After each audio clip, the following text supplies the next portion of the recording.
취미로 영상과 사진을 즐기던, 유튜브로 영상을 제작하던, 아니면 상업적인 용도로 사용하던, 어찌되었던 카메라는 필요합니다. 다만 고민되는 것은 어느 브랜드 그리고 어느 모델이어야 하고 금액대는 어느 정도 써야 하느냐, 이것이 항상 문제입니다. 브랜드마다 특징이 있고 브랜드마다 디자인도 다르고 카메라에 넣어주는 그 기능 또한 많이 다릅니다.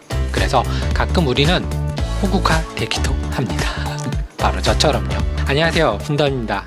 얼마 전에 카메라를 하나 추가했습니다. 지금 보시는 바로 이 카메라 FX30, 소니의 FX30입니다. 사실 카메라를 사면 뭐 이렇게 잘 팔지 않습니다. 옛날에 쓰던 카메라 얼추 거의 다 가지고 있습니다. 기변을 자주 하는 그런 타입은 아닙니다. 하나 사면은 진득하니 오래 쓰는 그런 스타일입니다. 그렇기 때문에 꽤나 신중하게 비교해보는 과정이 있었습니다. 이번에 사실 카메라를 하나 추가하면서 총 2가지 모델을 가지고 굉장히 많이 비교를 하고 분석을 하고 고민을 했었는데 엉뚱하게 소니의 FX30을 덜컥 사버렸습니다. 애초에 이제 비교하려고 했던 모델은 GH7, 그 다음에 S5 Mark II X 요 2가지 모델을 계속적으로 비교를 했습니다. 이유는 간단합니다. GH7은 제가 오랫동안 사용했던 이 마이크로 포스터드 GH5 Mark II에 이어서 바디를 하나 더 추가를 하면은 렌즈도 공통으로 사용할 수 있고 비교적 같은 모양으로 출시를 했기 때문에 카메라 적응 기간 없이 바로 적응할 수 있다, 뭐 요 정도의 어떤 장점이 있을 것 같아서 후보에 올려봤었고요. 렌즈를 꼭 추가하지 않아도 된다는 그런 장점도 있었습니다. 루믹스 저 마이크로 포스드 바디잖아요. 지금 여기 달려있는 계륵 렌즈랑 초광각 8에 18 렌즈 이렇게 2개를 사용하고 그 밖에 이제 25mm 짜리 뭐 단렌즈 서너 개 좀 있는 편입니다. 따라서 그래서 좀 부족하지가 않아요. 그래서 바디만 하나 추가하면 되겠지라는 생각으로 일단 제일 첫 번째 후보 GH7을 후보에 올려놓고, 그러면 이왕이면은 S5 Mark II X 요거 평이 참 좋던데 요거 한번 사용해보면 어떨까, 이 기회에 풀프레임으로 한번 업그레이드 하는 게 어떨까라는 생각이 들어서 이 2가지 모델을 아주 심도 있게 고민을 했습니다. GH5의 단점은 마이크로 포서드라는 거고요. 하지만 저는 뭐 항상 뭐 조명을 들고 다니거나 대낮에 많이 찍기 때문에 저조도에서 그렇게 좀 뭐 노이즈 걱정이라든지 이런 거 한 번쯤은 해봤지만 이렇게 찍으면 노이즈가 많이 없을 수 있구나라는 어떤 그런 나름대로 약간 좀 조절을 좀 잘 하는 편이라서 별 문제 없을 거라고 저는 생각을 하고 있고요. 그리고 S5 Mark II는 라이카 L 마운트를 사용하고 있는데 초광각 렌즈 1635 같은 그런 렌즈인데 이게 조금 별로예요. 렌즈군이 초광각 슈퍼 와이드가 별로 마음에 드는 게 없었다. 그래서 포기할 수 있었습니다. 이유는 간단합니다. 뭐 또 다른 채널을 하나 더 운영을 하고 있는데 주로 그 채널에서는 집을 찍고 다닙니다. 집을 리뷰하는 채널이기 때문에 뭐 여유 되시면은 큰 집 작은 집 한번 구독해 보시고 저 영상도 한번 지켜봐 주시기 바랍니다. 건축물을 주로 찍고 있기 때문에 일반 렌즈로는 거의 불가능합니다. 인물을 찍는 게 아니라 사람을 찍는 게 아니라 이제 건물 자체 굉장히 매스가 큰 덩어리를 찍어야 되기 때문에 광각이면 광각일수록 더 좋고요. 왜곡이 없으면 없을수록 더 좋습니다. 라이카 L 마운트는 아직 제가 생각하는 어떤 규격의 렌즈가 없다.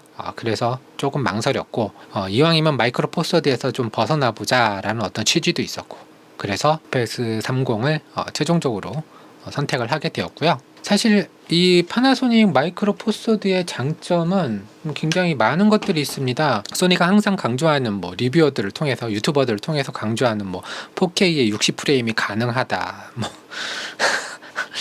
뭐 그게 왜 광고 문구에 들어가야 되는지 저는 좀 이해가 안 되고요. GH5 Mark II는 크롭 되는 거 1절도 없고, 그 다음에 손떨방 아주 멋있게 잘 되고 있고요. 솔직히 렌즈 손떨방 없어도 바디 손떨방에서 모든 게 다 처리가 됩니다. 그 다음에 발열 뭐 이런 거 걱정해 본 적 한 번도 없고요. 조명만 조금 더 추가를 해서 사용을 하신다 그러면은 지금 이 화면에서도 굳이 이제 FX3를 쓸 이유가 전혀 아무것도 없다. 굉장히 훌륭하고 좋은 바디다. 사용만 잘 하면은 쓸만하다. 돈 들일 필요가 없었어요. 뭐 AF 같은 경우는 저는 인물을 찍지 않기 때문에 그다지 신경 쓸 것도 없었다라고 말씀드리고 싶고요. 뭐 사실 뭐 프레임이 변한다고 해서 크롭이 되는 일도 없고, 장시간 녹화한다고 해서 뭐 발열 문제 뭐 이런 거 없고, 녹화 끊기는 일도 없고. 하지만 이제 제가 이거를 살 때만 해도 소니는 뭐 발열 이슈, 뭐 4K로 찍을 때 중간에 카메라가 꺼집니다, 뭐 이런 이슈 계속 있었잖아요. 이제서야 이거 FX30 그거 좀 된다고 그게 마케팅 포인트가 될지는 잘 모르겠다라는 거죠. 사실 일반인들 기준 혹은 이제 시청자 기준에서 이게 크롭 바디를 찍은 영상이구나, 이게 풀프레임으로 찍은 영상이구나의 어떤 구분은 사실 좀 어렵다라고 생각을 하고 있고요. 8비트 컬러의 바디를 썼느냐, 혹은 10비트 컬러의 바디를 썼느냐, 컬러 그레이딩을 그래서 얼마만큼 했느냐, 요 정도는 좀 구분이 가능한 시대가 온 것 같습니다. 그리고 요즘 TV로도 많이 시청을 하기 때문에 4K 화질이 기본 화질이 된 지는 한참 된 것 같습니다. 그런 면에서 고화질 방송을 해야지 된다는 건 맞다고 생각을 하고 있는 한 사람입니다. 아무튼 뭐 그럼에도 불구하고 소니의 FX30을 기기 추가로 결정을 했고, APS-C 센서를 사용하고 있죠. 슈퍼 35mm 센서라고도 부르고 있습니다. 사실 슈퍼 35mm 어떤 규격은 영화의 시네마 라인, 진짜 시네마 카메라들이 오래전부터 사용하고 있었던 그런 규격입니다. 필름이 좌우로 이렇게 움직이잖아요. 사진기는 하나하나 넘길 때마다, 하나하나 찍을 때마다. 근데 슈퍼 35 그 시네마용 카메라는 필름이 위아래로 움직입니다. 그래서 약간 좀 좁은 면으로 진행이 돼서 약간 좀 사이즈가 좀 작아진다, 요거고요. 요 규격의 렌즈들, 그 다음에 요 규격의 어떤 사이즈들은 굉장히 오래 전부터 카메라판에서, 영화판에서 굉장히 많이 사용이 되고 있는 그런 규격이다라는 점 참고해 주시면 좋을 것 같습니다. 아무튼 저는 개인적인 생각으로 슈퍼 35는 오히려 더 개인 사용자들, 저 같은 개인 사용자들에게 좀 더 적합한 모델이지 않을까 하는 생각이 듭니다. 이유는 간단합니다. 내가 FX30을 선택한 이유는 물론 돈이 없어서, FX3를 살 돈이 없어갖고 요걸로 내려오긴 했지만 풀프레임으로 넘어가면은 확실히 뭐 저조도라든지 뭐 장점들이 많이 있어요. 있음에도 불구하고 요 정도면 되겠다 싶은 어떤 그 사이즈가 있었습니다. 어떤 사이즈냐면은 렌즈의 크기와 무게, 바디의 크기와 무게입니다. 풀프레임으로 가면 이거보다 조금 더 나은 화질과 뭐 어떤 나은 뭐가 나은지 잘 모르겠어 솔직히. 뭐 어쨌든 좀 더 좋다라고 하니까 그렇습니다. 하지만 굉장히 무거워진다. 이 부분이 가장 크게 싫은 부분 중에 하나입니다. 카메라는 비교적 가볍고 손에 다루기 쉬워야 하고 들고 나갈 때 부담이 없어야지 되고, 그래야 자주 들고 나가고 일할 때도 부담감이 없고, 행여나 여기다가 또 짐벌까지 추가를 해야지 되는데 그 무거운 풀프레임에 그 무거운 1635 렌즈 형평성에 안 맞는 것 같다는 그런 제 나름대로의 합리적인 생각이 좀 들었습니다. 시네마 라인이라고 했는데 최근에 들어서 이 영상을 찍기 바로 이전에 펌웨어 업데이트 5.0이 되었습니다. 이제서야 셔터 앵글 개각도를 넣어줬습니다. 이것도 뭐 커뮤니티에서 막 이거 고마워 하더라고요. 이게 고마워할 일인지 솔직히 잘 모르겠고요. 이미 오래전부터 파나소닉은 그런 시스템을 다 쓰고 있었습니다. 굉장히 편합니다. 오히려 셔터 스피드 그거 몇 분에 몇 초 이거 계산해서 지금 하느라고 좀 며칠 좀 고생을 했는데 이제서야 정상의 자리로 온 것 같다라는 생각이 들고요. 화질 면에서는 좀 좋은 거는 인정을 할 수밖에 없습니다. 이거보다는 화질은 좀 괜찮다, 좋다 정도이고, 그 영상의 질감은 좀 차이가 있습니다. 영상의 질감은 오히려 이쪽 아이들이 좀 더 시네마틱하고 감성적인 어떤 그런 면들이 좀 더 있었습니다. 너무 쨍하기만 하고 너무 뺑 하고 이렇게 나오니까 또 그것 또한 또 이렇게 이질감이 또 드는 어떤 그런 느낌입니다. 차차 적응이 될 수도 있겠죠. 좀 전에도 말씀드렸다시피 저는 이 카메라들로 메인으로 운영하는 채널 부동산, 건축물, 집을 찍으러 다니고 있습니다. 초광각 영역의 렌즈가 아니면은 감당이 어려워서 그동안 요거를 사용했는데, 사실 이제 소니로 마음을 먹고 렌즈부터 찾았어요. 어떤 렌즈가 있을까? 소니의 렌즈 1020 조리개가 4. 이게 풀프레임은 조리개가 4도 상관없을 것 같은데, 크롭바디 슈퍼 35 사이즈 규격의 센서다 보니까 조리개는 2.8로 고정이 되었으면 좋겠다라는 개인적인 바람이 있었습니다. 그래서 시그마의 1018 렌즈로 선택을 했습니다. 가격은 둘이 좀 비슷비슷했어요. 이왕이면은 조리개 4보다는 조리개 2.8이 좀 더 나을 것 같다. 선택은 아주 잘한 것 같고요. 다만 불편한 점은 이 링 돌리는 방향이 반대로 되어 있습니다. 시그마는 이게 왜 반대인지 잘 모르겠는데 한참 헤맸습니다. 이게 왜 반대지 풀프레임 기준으로는 1635 정도의 화각을 보여주는데 사실 지금 제가 마이크로 포서드 8에 18 요 렌즈도 이거 라이카 렌즈 이것도 꽤나 비싼 렌즈이긴 한데 이것도 환산을 해보면 1635 정도의 화각이 나오는데 실질적으로 체감하는 화각은 지금 물린 이 시그마 렌즈가 훨씬 더 넓게 느껴집니다. 그리고 이 렌즈 보시는 것처럼 그렇게 헤비하지 않습니다. 2.8임에도 불구하고 컴팩트한 사이즈, 적당한 사이즈가 있기 때문에 무게에도 그렇게 부담이 되지 않습니다. 바로 이런 이유들이 FX30을 선택한 이유입니다. 일단 솔직히 말씀드리면 무거우면 효율이 떨어져요.